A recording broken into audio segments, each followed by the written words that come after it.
salah satu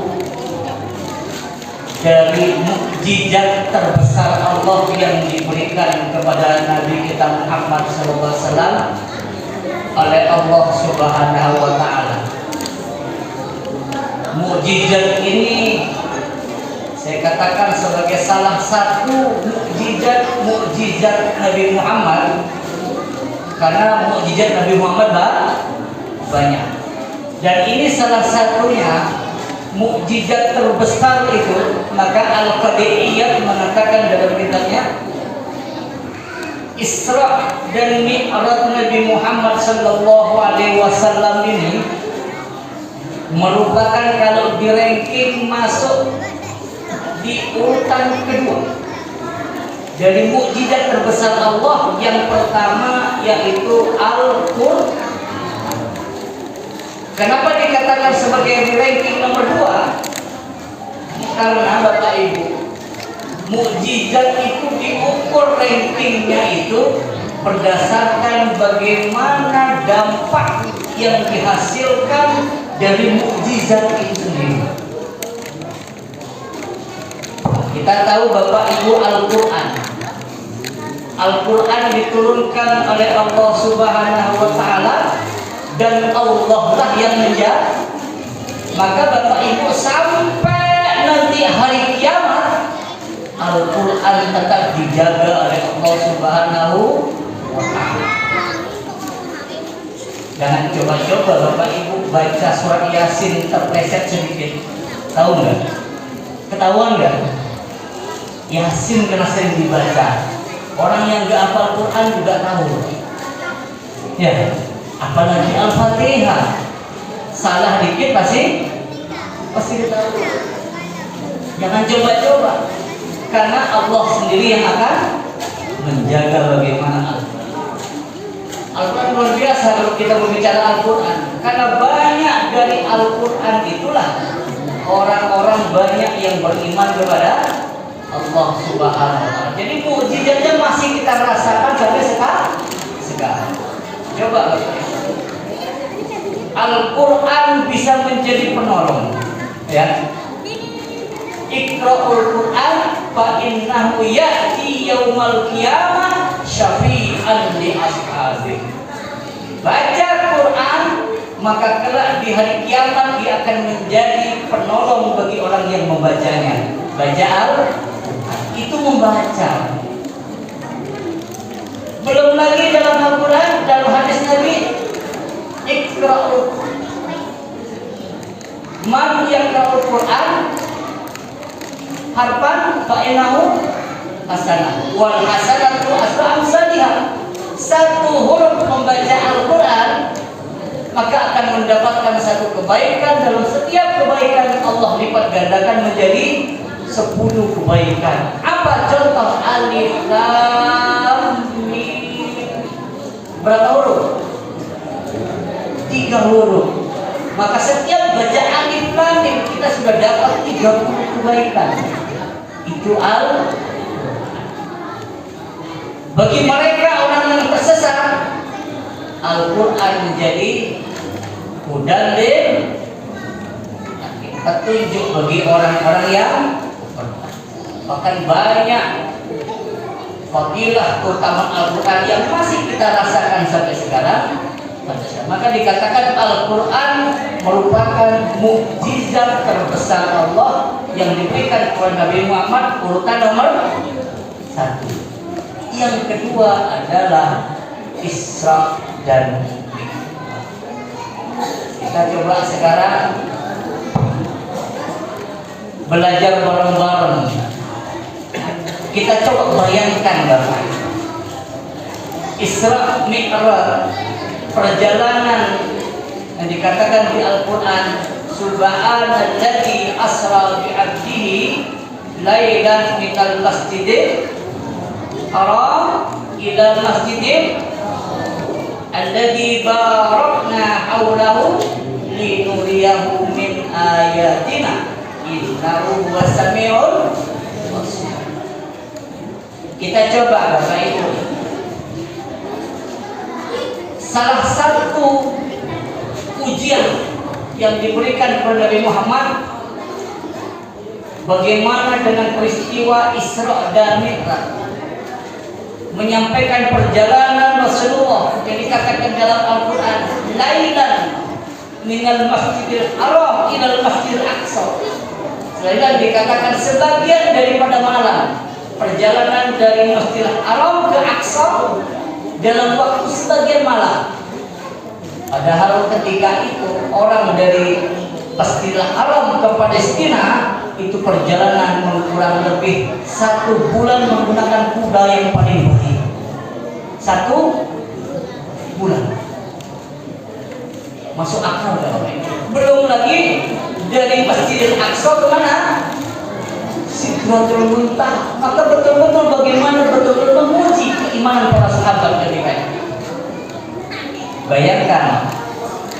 Maka dikatakan Al-Mutawalli dalam tafsirnya dikatakan Al-Isra la yajri illa biqaninillah. Ya. La yajri ala qanunil bashar. Apa artinya? Isra Mi'raj itu berjalan sesuai dengan kehendak Allah Subhanahu wa taala, bukan sesuai dengan kehendak manusia. Gak nyambung, Bapak. Gak nyambung. Bayangkan perjalanan Mekah ke Palestina itu 1 bulan kalau pakai kuda yang terbaik. Bahkan kalau para ilmuwan sampai sekarang belum tahu bagaimana perjalanan Rasulullah dari Masjidil Aqsa sampai ke Sidratul Muntaha. Padahal Bapak Ibu kita tahu bulan yang pernah ke sana itu siapa? Bulan itu belum ada nyampe di nomor 1-nya langit itu. Belum sampai ke ujung langit pertama itu belum sampai. Itu perjalanannya 8 hari sampai 34 hari, 34 bulan. 8 jam sampai 34 bulan. Jauhnya kalau menggunakan apa namanya? Roket.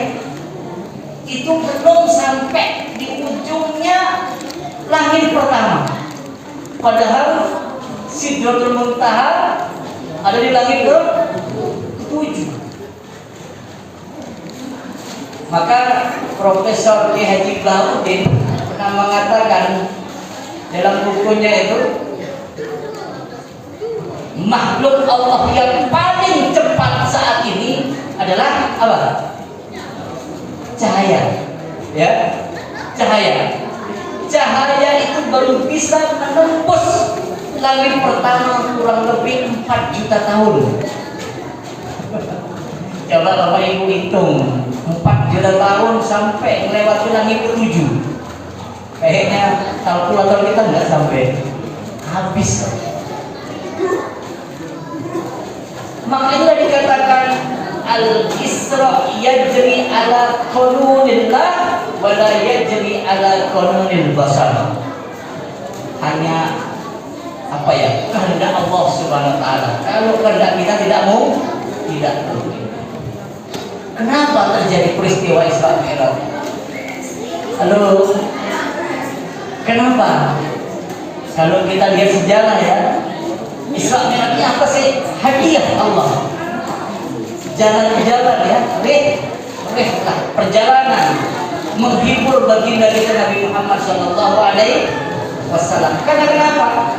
Sebelum peristiwa Isra Mi'raj, Rasulullah Sallallahu Alaihi Wasallam mengalami yang namanya tahun Amul Huzni, ya, atau dikatakan sebagai Amul Mihnah, tahun kesedihan. Kenapa sedih? Tahun duka. Kenapa dikatakan tahun duka? Karena orang yang paling dicintai oleh Rasulullah siapa? Siapa? Kita ngaji bareng-bareng Bapak Ibu. Khadijah, istri tercinta Rasulullah Sayyidina Khadijah. Istri Rasul inilah yang selalu mensupport Rasulullah, baik dana segala macam untuk berdakwah. Belum lagi setelah istrinya belum selesai Rasul berduka, orang yang paling membela Rasulullah yang bernama Abu Thalib. Siapa Abu Thalib? Paman Rasulullah yang membela Rasul dalam berdakwah, itu meninggalkan Rasulullah Sallallahu Alaihi Wasallam, meninggal dunia. Belum lagi Rasulullah diuji, Bapak Ibu, ketika berdakwah di Mekah sudah merasa gagal, pindah ke Taif.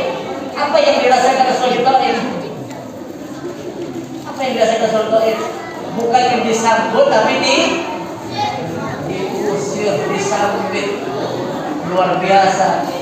Sebegitu besar penderitaan Rasulullah Sallallahu Alaihi Wasallam, sampai akhirnya Rasulullah oleh Allah Subhanahu Wa Taala ad-diyafah, dijadikan dijamu oleh Allah Subhanahu Wa Taala melalui yang namanya Isra dan Mi'raj.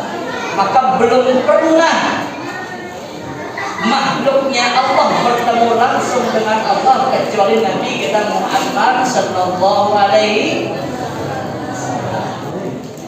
Belum ada Bapak Ibu, nabi-nabi bahkan sebelum Nabi Muhammad SAW bertemu langsung dengan Allah Subhanahu Wa Taala.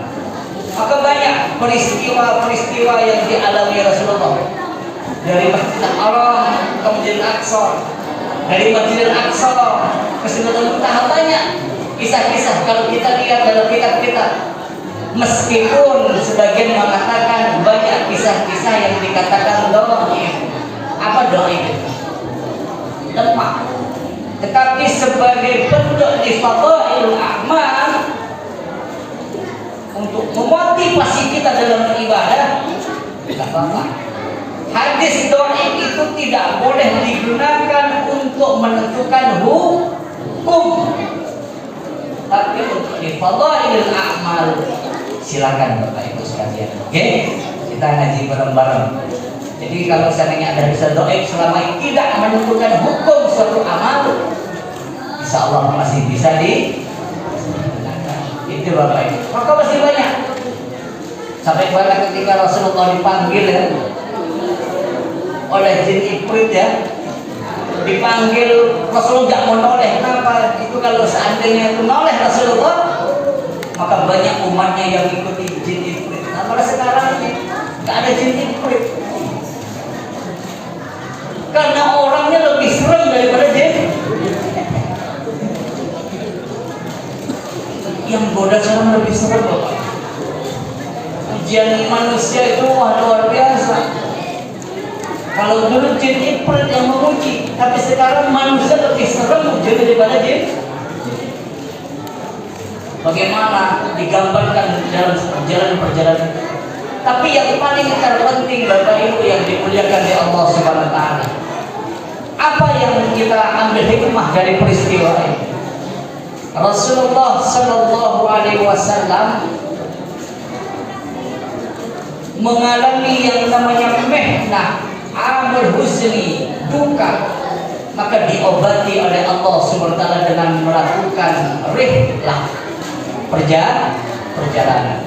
Bukan sembarang perjalanan, tetapi perjalanan yang mengandung hikmah di dalamnya. Kemudian yang kedua, hikmah dari perjalanan dari Isra dan Mi'raj ini adalah bagaimana Rasulullah Sallallahu Alaihi Wasallam mendapatkan hadiah dari Allah Subhanahu Wa Taala, perintah yang namanya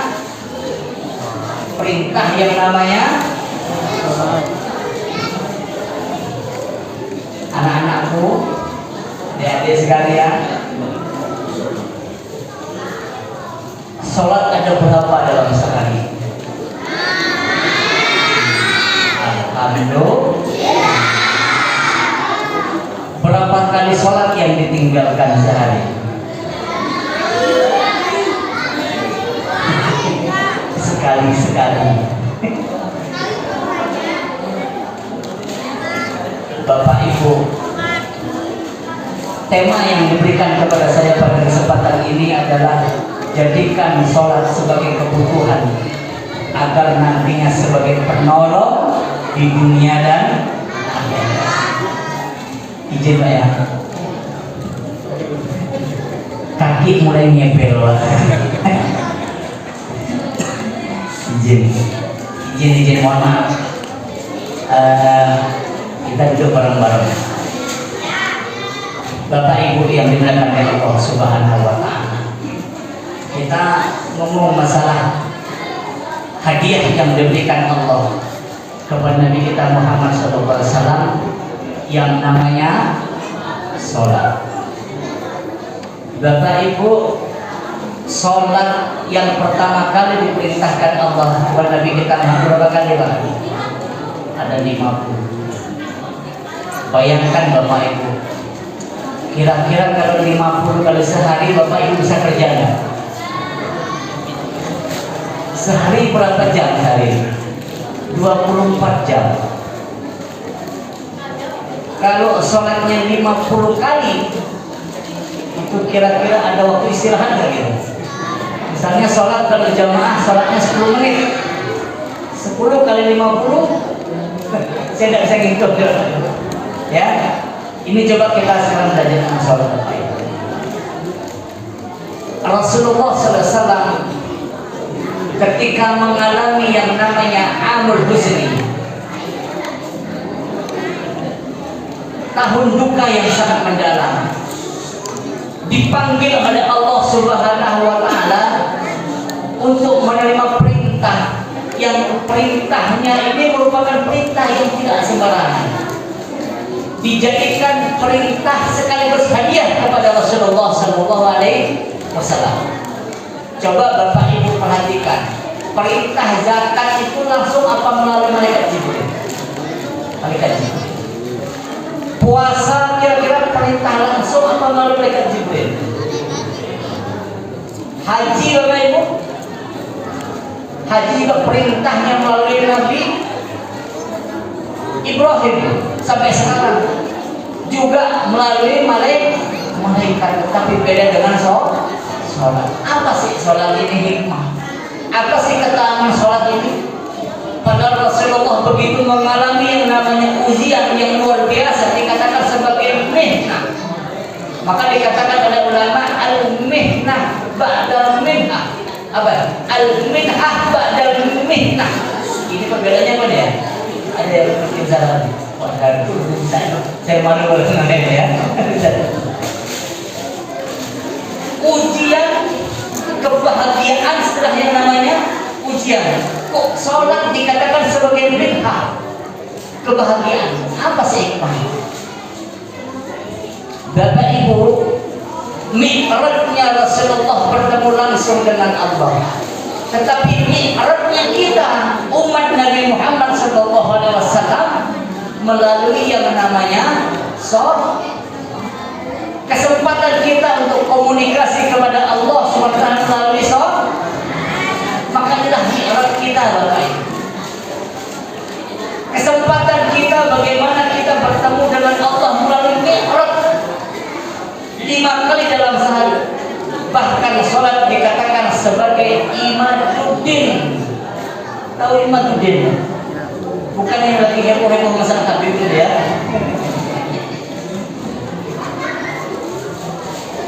Imaduddin namanya dia. Ya iman.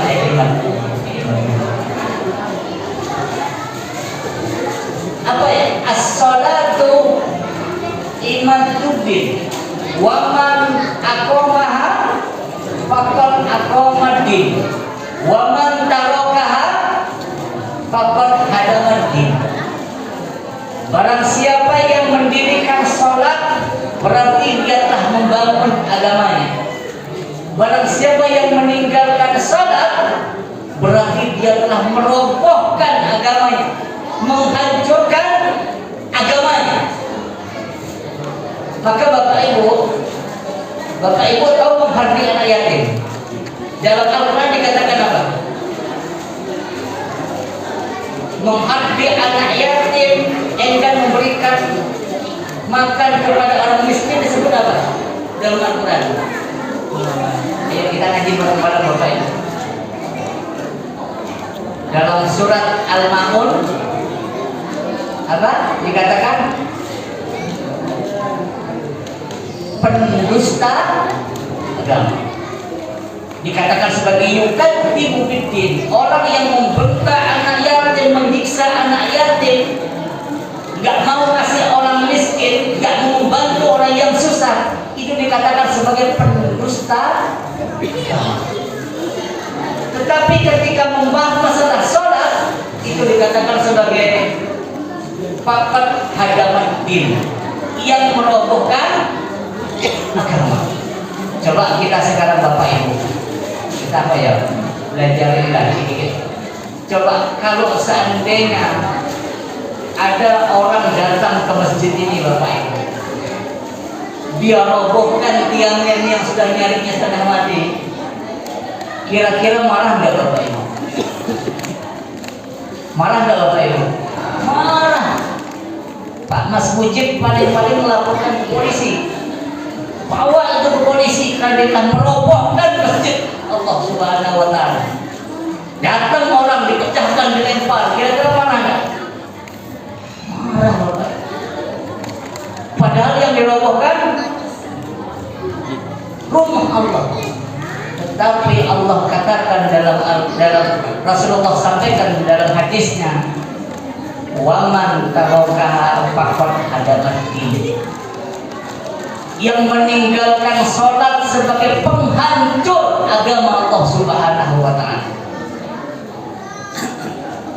Coba kita bayangkan anak-anak kita. Kita sekarang bareng introspeksi Bapak Ibu. Puluhan tahun kita biayai anak kita untuk makan. Puluhan tahun kita biayai anak untuk sekolah. Tahunan kita ajak tidur bareng. Kita siapkan fasilitas kasur yang empuk di rumah. Kita siapkan kamar yang bagus buat anak kita di rumah. Tetapi ketika dia tidak sholat Bapak Ibu, oleh Rasulullah dikatakan sebagai penghancur agama. Padahal kalau merobohkan masjid saja kita sudah malunya luar biasa. Malu Pak. Ada anak kita tiba-tiba datang, ada informasi alhamdulillah, ini anaknya melempar TV yang ada di masjid, ini anaknya melempar kaca jendela masjid, ini anaknya nyolong merusak tiang-tiang yang ada di masjid.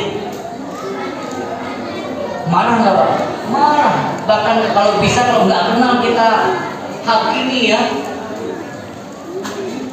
kita siksa, kita pukul segala macam, kita udah puas kalau bawa ke kantor polisi. Tapi ketika yang dikatakan sebagai hadaman din, penghancur agama, merobohkan agamanya, kita biarkan Bapak Ibu. Ayo kita introspeksi Bapak Ibu, anak-anak kita. Maka sekali lagi kami mohon kepada Bapak Ibu, ayo jaga sholat anak kita. Karena tidak ada lain dosa yang paling besar selain setelah syirik, itu adalah meninggalkan sholat. Perbedaan antara kami, kata Rasul, dengan orang-orang kafir adalah as-sholat. Adalah sholat. Maka ayo Bapak Ibu, kalau kita pengen mengetahui kondisi keimanan kita, mengetahui kondisi keadaan kita, maka perhatikan bagaimana sholat kita di depan Allah Subhanahu wa Ta'ala. Maka inilah kesempatan kepada kita pada momentum Isra Mi'raj ini Bapak Ibu, kita belajar bareng-bareng. Isra Mi'raj, kisah yang mengantarkan kita, yang menghadiahkan kepada Rasulullah kepada kita merupakan sholat. Maka sholat kita jadikan sebagai penolong kita nanti pada hari kiamat. Tidak ada lain Bapak Ibu.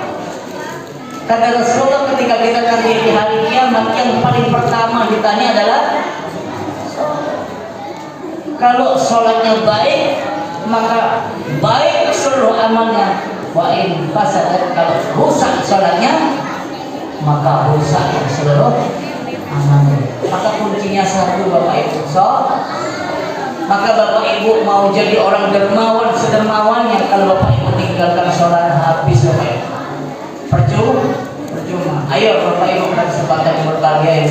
kita jaga sholat kita.